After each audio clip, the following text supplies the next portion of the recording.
نحمدہ و نصلی علی رسولہ کریم، اما بعد فاعوذ باللہ من الشیطان الرجیم، بسم اللہ الرحمن الرحیم۔ سلسلہ احادیث میں آج جس موضوع کا ہم مطالعہ کریں گے اس کا عنوان ہے خوشگوار ازدواجی تعلقات۔ کیونکہ اسلام جس اعلیٰ تہذیب اور تمدن کا داعی ہے وہ اسی وقت وجود میں آ سکتا ہے جب ہم ایک پاکیزہ معاشرہ تعمیر کرنے میں کامیاب ہوں، اور پاکیزہ معاشرے کی تعمیر کے لیے ضروری ہے کہ ہمارا خاندانی نظام جو ہے وہ زیادہ سے زیادہ مضبوط اور کامیاب ہو، اور خاندانی زندگی کی سب سے پہلی اکائی میں اس کا آغاز جو ہے وہ شوہر اور بیوی کے پاکیزہ ازدواجی تعلق سے ہوتا ہے، اور اس تعلق کی استوار میں خوشگواری اسی وقت ممکن ہے جب شوہر اور بیوی دونوں ہی ازدواجی زندگی کے آداب اور فرائض سے بخوبی واقف ہوں، اور ان آداب اور فرائض کو بجا لانے کے لیے پوری دلسوزی، خلوص اور یکسوئی کے ساتھ سرگرم رہیں۔ اور ابھی جو ہمارا فی الحال خصوصاً جو آج کل کی جنریشن ہے وہ تو اس میاں بیوی کے ریلیشن شپ کی اس کی ذمہ داری سے بالکل نابلد ہے۔ ان کو پتہ ہی نہیں ہے کہ اللہ تعالیٰ نے یہ ایک جو رشتہ بنایا ہے یہ کتنا مقدس اور کتنا پاکیزہ رشتہ ہے، اور اس ایک رشتے کی وجہ سے ایک پورا معاشرہ جو ہے اس کی نمو اور اس کی افزائش اور اس کی بڑھوتری کا سبب بنتا ہے یہ رشتہ۔ تو یہ رشتہ جتنا پروقار ہوگا، جتنا آپس میں اعتماد ہوگا، جتنا ایک دوسرے کا ادب اور لحاظ اور ایک دوسرے کی خواہشات کا احترام اور ایک دوسرے کے جذبات کا احترام ہوگا، اتنا ہی پھر آگے اس معاشرے میں ایک صحت مند ذہن کے اولاد اور صحت مند افراد جو ہیں وہ جنم لیں گے۔ تو اور یہ تعلق تو ایسا ہے کہ قرآن پاک میں سب سے زیادہ اگر کسی رشتے کے بارے میں اللہ تعالیٰ نے آیات اتاری ہیں تو وہ یہ میاں اور بیوی کا تعلق ہے۔ اور اللہ تعالیٰ قرآن پاک میں سورہ روم میں فرماتا ہے وَمِنْ آيَاتِهِ أَنْ خَلَقَ لَكُم مِّنْ أَنفُسِكُمْ أَزْوَاجًا لِتَسْكُنُوا إِلَيْهَا وَجَعَلَ بَيْنَكُم مَّوَدَّةً وَرَحْمَةً، کہ اور اللہ کی نشانیوں میں سے ہے کہ اس نے تمہارے لیے تمہاری ہی جنس سے جوڑے پیدا کیے تاکہ تم ان سے سکون حاصل کرو، اور اس نے تمہارے درمیان محبت اور رحمت ڈال دی۔ تو اس رشتے کی سب سے بنیادی وجہ، اس رشتے کو پیدا کرنے کی سب سے پہلی اللہ پاک نے اس کی ریزن کیا بتائی کہ تم ایک دوسرے سے سکون حاصل کرو، کیونکہ انسان کی زندگی بہرحال دنیا کی یہ زندگی پریشانیوں سے عبارت ہے، آزمائشوں سے عبارت ہے، اور انسان پیدائش کے مرحلے سے لے کر موت کے مرحلے تک مسلسل ایک کرب مسلسل سے گزرتا ہے۔ تو ان پریشانیوں میں، ان مصائب میں جب اس کو اللہ تعالیٰ ایک سکون دینے والا ہم سفر دے دیتا ہے تو آدھی پریشانیاں زندگی کی ختم ہو جاتی ہیں۔ ایک اچھا ہم سفر جو ہے وہ دنیا میں ایک جنت کا، سمجھ لیں کہ اللہ تعالیٰ اس کو دنیا میں جنت کا ایک تحفہ دے دیتا ہے، ایک اچھے اور نیک ہم سفر کی شکل میں۔ اور پھر نکاح ایک ایسی بابرکت چیز ہے کہ اللہ تعالیٰ، ہم دو اجنبی لوگ ہوتے ہیں جنہوں نے شاید زندگی میں کبھی ایک دوسرے کو دیکھا نہیں ہوتا، وہ کبھی ایک دوسرے سے ملے نہیں ہوتے، بالکل اجنبی لوگ، لیکن یہ نکاح کے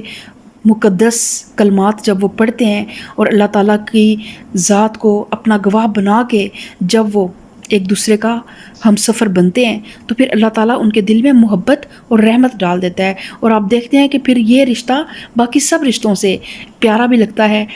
اور باقی رشتے جب ہم دنیا میں آتے ہیں تو ہمیں بائی برتھ مل جاتے ہیں، ماں باپ، بہن بھائی، ننہال ددھیال، ہر چیز ہمیں بائی برتھ ملتا ہے۔ اور یہ ایک رشتہ ایسا ہوتا ہے جب ہم اپنی تقریباً ایک زندگی کے ایک ایسے فیز میں پہنچتے ہیں جہاں پہ ہمیں ایک سہارے کی ضرورت ہوتی ہے، اگلی ایک پریکٹیکل لائف میں جانے کے لیے ہمیں ایک ہم سفر کی ضرورت ہوتی ہے۔ تو اللہ تعالیٰ پھر اس لیے نکاح کو اللہ تعالیٰ نے جو ہے وہ ہماری دین کا شعار ہے اور نبی کریم صلی اللہ علیہ وآلہ وسلم کی سنت ہے، تو اس کو ہمیشہ ایک عبادت سمجھ کے اپنی زندگی میں شامل کریں، اور جوان بچے اور جوان بچیاں اس ذمہ داری سے قطعاً نہ بھاگیں۔ آج کل بچیوں میں بھی یہ ٹرینڈ ہے کہ 25 26 27 سال کی ہو جاتی ہیں لیکن وہ شادی کی ذمہ داری کی طرف نہیں آنا چاہتی، اور یہی حال لڑکوں کا بھی ہے۔ اور لیکن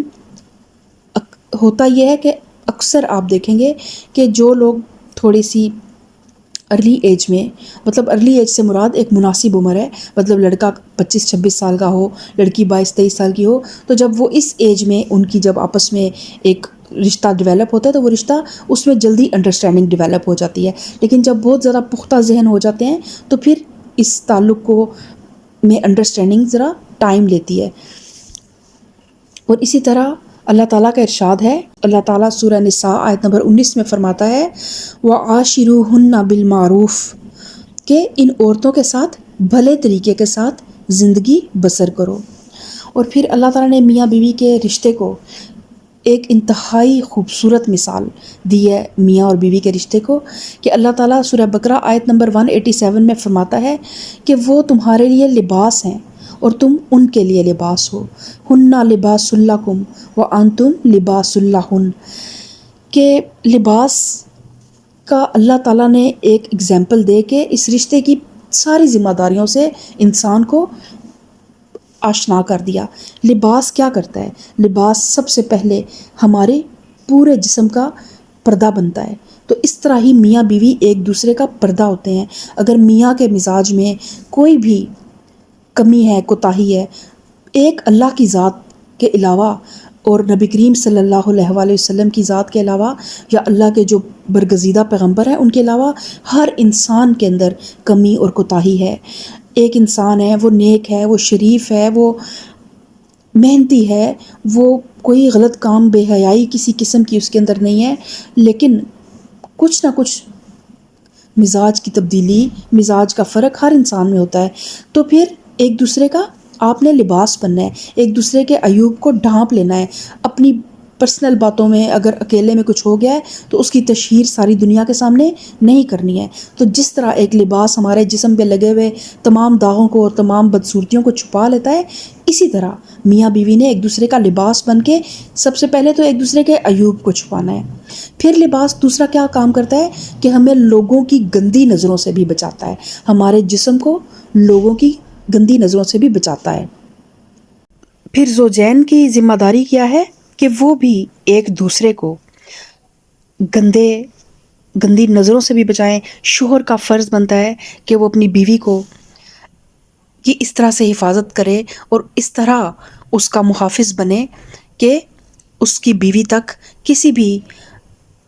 غیر محرم کی بلا وجہ نظر نہ پڑے اور بلا وجہ وہ اختلاط میں نہ جائے اور اپنے ایمان کو فتنے میں نہ ڈالے۔ اور بیوی کو بھی اس چیز کا احساس کرنا چاہیے کہ وہ اپنے شوہر کو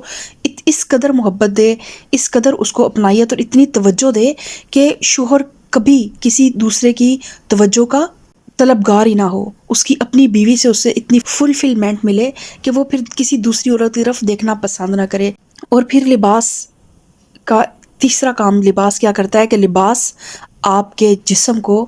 سرد اور گرم سے محفوظ رکھتا ہے، موسم کی شدتوں سے محفوظ رکھتا ہے۔ تو اس طرح میاں بیوی نے زندگی کے اس سفر میں ایک دوسرے کو ہر سرد اور گرم سے بچانا ہے۔ اگر میاں کی زندگی میں میاں کے ساتھ کوئی بھی ایسا مسئلہ ہو گیا ہے، کوئی پریشانی ہے کسی بھی قسم کی، میاں کے رشتہ داروں میں کوئی پریشانی ہو گئی ہے، میاں کے بہن بھائیوں میں، اس کے کاروبار میں،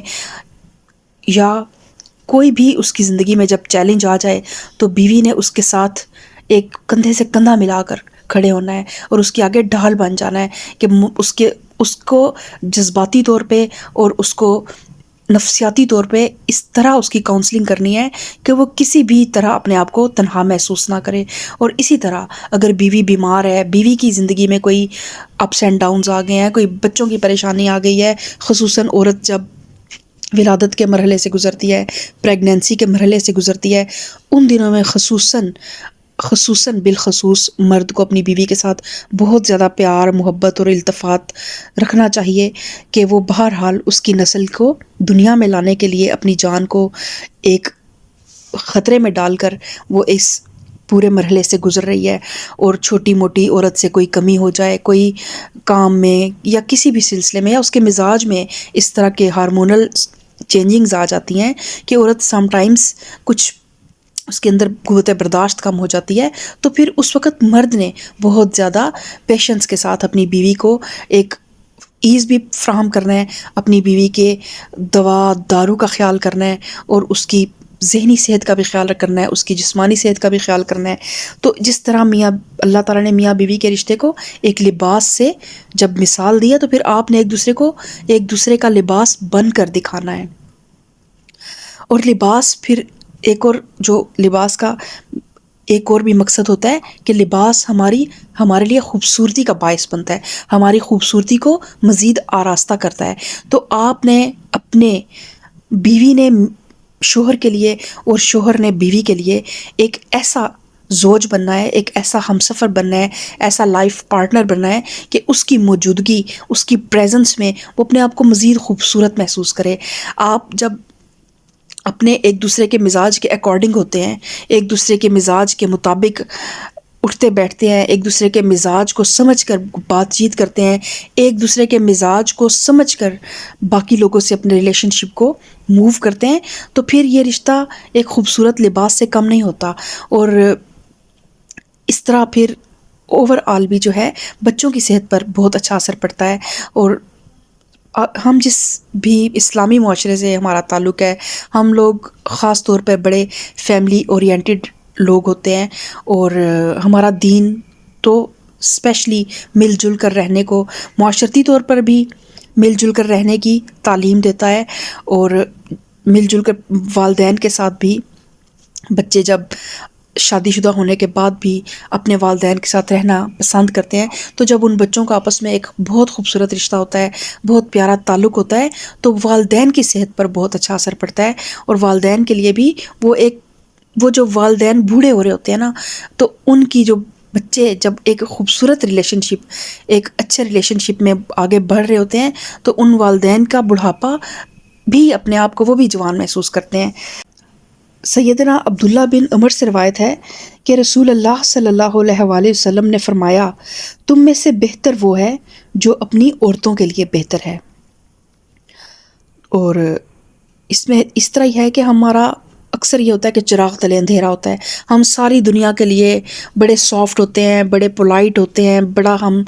درد رکھتے ہیں، لیکن ساری دنیا کی فرسٹریشن آ کر ہم اپنی عورت پر نکال دیتے ہیں۔ تو وہ بیچاری جو صبح سے لے کے رات تک آپ بچے سنبھال رہی ہوتی ہے، آپ کے گھر والوں کی خدمت دیکھ بھال کر رہی ہوتی ہے، یا آپ کے گھر کی دیکھ بھال کر رہی ہوتی ہے، آپ کا انتظار کر رہی ہوتی ہے، تو جب آپ آتے ہیں تو آپ کو اس کے ساتھ آپ سارے جو بھی دن بھر کے غصے ہوتے ہیں، گرجز ہوتے ہیں، وہ آپ اپنی بیوی پر نکالتے ہیں۔ تو آپ نبی کریم صلی اللہ علیہ وآلہ وسلم نے کس شخص کو اچھا قرار دیا؟ جو اپنی بیوی کے ساتھ اچھا ہو، جو اپنی عورتوں کے ساتھ اچھا ہے، وہی تم میں سے سب سے زیادہ اچھا ہے۔ اور اسود رضی اللہ تعالیٰ عنہ سے روایت ہے کہ سیدہ عائشہ سے پوچھا کہ نبی کریم صلی اللہ علیہ وآلہ وسلم اپنے گھر والوں کے درمیان کیا کرتے تھے؟ تو انہوں نے فرمایا، اپنے گھر کے کام کاج کرتے، اور جب نماز کا وقت ہو جاتا تو نماز کے لیے مسجد تشریف لے جاتے۔ تو یہاں پر یہ دو جو اس پوری دنیا جس شخص کے لیے، جس ہستی کے لیے تخلیق کی گئی، جو رب کائنات کا محبوب ہے، اس ذات کی روٹین دیکھیں کہ وہ اپنی بیویوں کے ساتھ گھر کے کام کاج کرایا کرتے تھے، اور اس چیز میں وہ بالکل بھی آر محسوس نہیں کرتے تھے کہ میں، یعنی کہ کسی بھی انسان کو، نبی کریم صلی اللہ علیہ وآلہ وسلم کی ذات ہمارے لیے ایک نمونہ ہے، تو ہم تمام مرد حضرات کو اس چیز میں کبھی بھی آر محسوس نہیں کرنی چاہیے کہ اگر وہ اپنی بیوی کے ساتھ کوئی بھی کسی قسم کا ہاتھ بٹا دیتے ہیں تو اس میں ان کی کوئی بھی مردانگی میں فرق نہیں پڑتا۔ لوگ جو مرضی کچھ بھی کہتے رہیں، آپ نے لوگوں کو نہیں دیکھنا، آپ نے دیکھنا ہے کہ اللہ تعالیٰ نے کس چیز کو پسند کیا ہے۔ اور اگر اللہ کے نبی صلی اللہ علیہ وآلہ وسلم اس طرح کرتے تھے تو اس کا مطلب یہی ہے کہ اللہ تعالیٰ کو یہی رویہ اور یہی مزاج پسند ہے اپنی ازواج کے ساتھ۔ اور جب نماز کا وقت ہو جاتا تو نماز کے لیے مسجد تشریف لے جاتے، لیکن یعنی کہ محبت گھر والوں کی اپنی جگہ پہ ہے، اس کا اپنا ایک حق ہے، اس کا اپنا ایک وقت ہے، لیکن جیسے ہی پھر اللہ کی پکار آئے گی نا، جہاں پہ آپ کی ازواج سے محبت، میاں اور بیوی جتنی بھی ایک دوسرے سے محبت کریں، لیکن جہاں پہ وہ محبت اللہ کی حدود سے ٹکرانے لگ پڑے، شوہر بیوی سے کوئی ایسا مطالبہ کرے کہ اس کی آخرت کو خطرہ ہو، اور بیوی شوہر سے کوئی ایسا مطالبہ کرے کہ شوہر کی آخرت کو کوئی خطرہ ہو، تو پھر وہاں پر آپ کی محبت کا معیار کیا ہونا چاہیے کہ آپ نے فوراً اپنی محبت کو اللہ اور اس کے رسول کی کسی بھی حد کو کراس نہیں کرنے دینا۔ شوہر کی جتنی بھی کمائی ہے اس کے اندر ہی عورت نے گزارا کرنا ہے۔ شوہر یہ نہ کرے کہ اپنی بیوی کی محبت میں یا اپنی اولاد کی محبت میں وہ حرام کمائی کی طرف چلا جائے اور ان گھر والوں کے پیچھے اپنی آخرت کو برباد کر لے، اور نہ بیوی شوہر کے کہنے پر اپنے پردے کو یا اپنی حیا کو ترک نہ کرے، کیونکہ بہرحال یہ ایک دنیاوی تعلق ہے، اور اس دنیا میں ہم نے حدود میں رہ کر اس رشتے کو نبھانا ہے، اور حدود اللہ تعالیٰ نے قائم کر دی ہیں، اور اس کے بعد ہر انسان نے اپنی اپنی قبر میں جانا ہے اور اپنے اپنے اعمال کا جواب دینا ہے۔ تو جو بھی محبت ہے دنیا میں، اس کو اللہ اور اس کے رسول کی محبت کے تابع رکھیں۔ تو اللہ تعالیٰ ہم سب کو اپنے ازواج کی آنکھوں کی ٹھنڈک بننے کی توفیق عطا فرمائے۔ ربنا ھب لنا من ازواجنا و ذریاتنا قرۃ اعین وجعلنا للمتقین اماما، آمین ثم آمین۔ اللہم صلی علی محمد و علی آل محمد۔